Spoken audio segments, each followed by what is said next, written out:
Guys, salam sejahtera. Terima kasih masih berada di channel ini.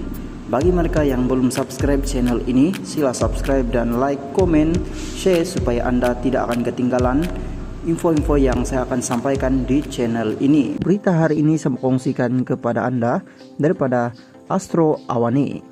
Keputusan jika 4 adun perlu kosongkan kursi DUN Pulau Pinang pada 20 Januari.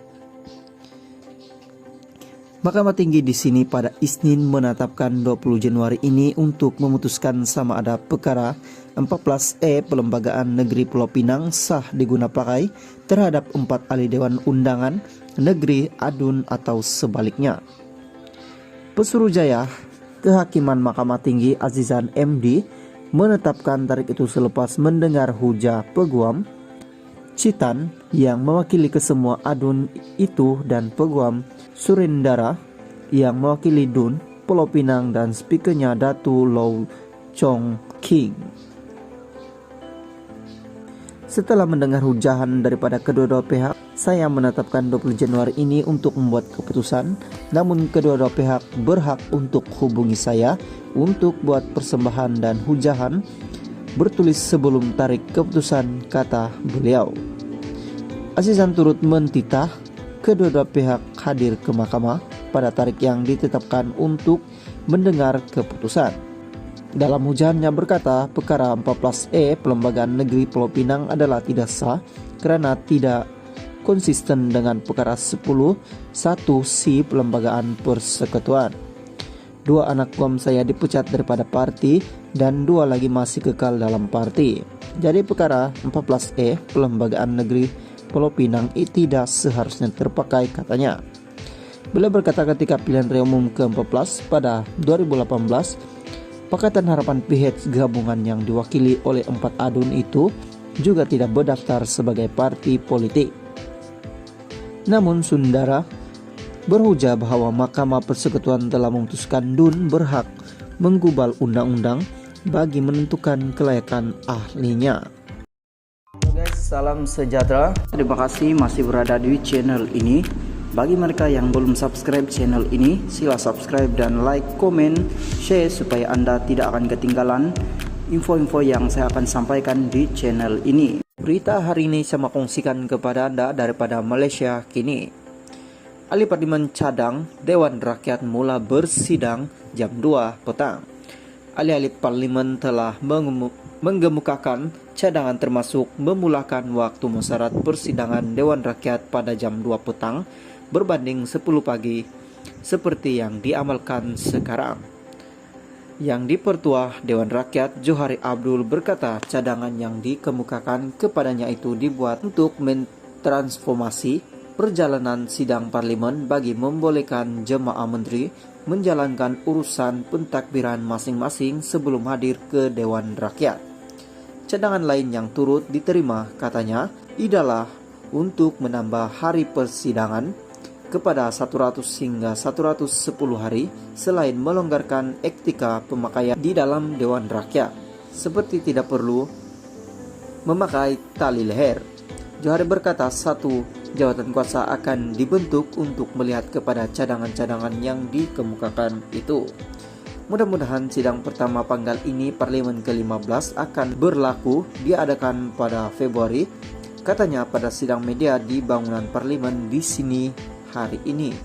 Johari yang merupakan bekas adun gurun di Kedah dipilih sebagai yang dipertua Dewan Rakyat bagi menggantikan Azhar Harun pada Isnin lepas. Usul pelantikan itu dibuat sebaik saja mensyarat pertama panggal pertama Parlimen ke-15 bersidang pada jam 10 pagi. Johari dicadangkan oleh Perdana Menteri yang juga pengurusi Pakatan Harapan Anwar Ibrahim bagi pihak kerajaan dan mendapatkan 147 undi berbanding calon daripada pembangkang bekas Menteri Dalam Negeri Muhammad Radzi Muhammad yang mendapat 74 undian. Salam sejahtera, terima kasih masih berada di channel ini. Bagi mereka yang belum subscribe channel ini, sila subscribe dan like, komen, share supaya Anda tidak akan ketinggalan info-info yang saya akan sampaikan di channel ini. Berita hari ini saya kongsikan kepada Anda daripada Berita Harian.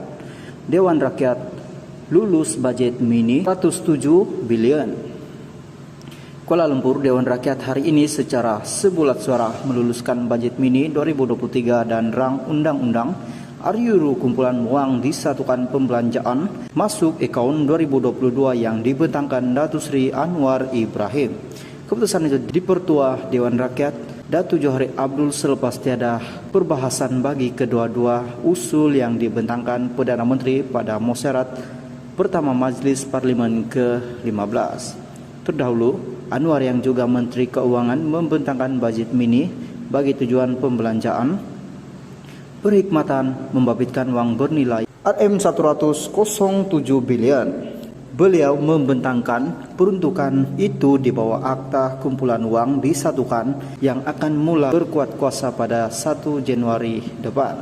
Akta berkenaan akan membenarkan pembelanjaan dikeluarkan imalumen penjawat awam. Budget mini akan berkuat kuasa hingga budget 2023 dibentang dan lulus di Parlimen.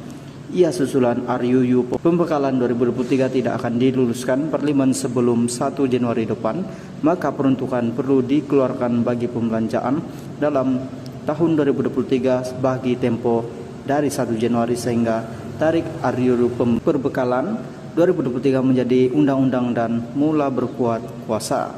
Dalam pada itu, Anwar menerusi Section 4 Akta Kumpulan Uang Pembangunan 1996 mencadangkan dana bernilai RM55 juta dikeluarkan daripada kumpulan uang pembangunan bagi tahun 2023 untuk pembelanjaan segera. Halo guys, salam sejahtera. Terima kasih masih berada di channel ini, dan bagi mereka yang belum subscribe channel ini, sila subscribe, like, komen, dan share supaya Anda tidak akan ketinggalan info-info yang saya sampaikan di channel ini. Berita hari ini saya kongsikan kepada Anda daripada Sinar Harian.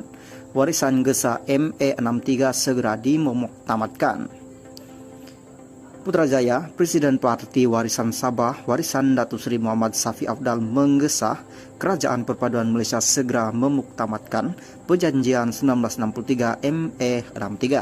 Menurutnya, faktor keuangan tidak dijadikan alasan untuk segera memuktamadkan ME63. Kami tahu dalam keadaan negara pada hari ini, ME63 bukanlah sesuatu yang mudah, namun ia tidak harus dijadikan alasan. Katanya ketika ditemui pemerintah selepas majlis menandatangani perjanjian MOU memfakat antara gabungan di bawah kerajaan perpaduan di sini pada Jumaat. Beliau berkata kerajaan tidak boleh menggunakan alasan itu untuk menangguhkan sehingga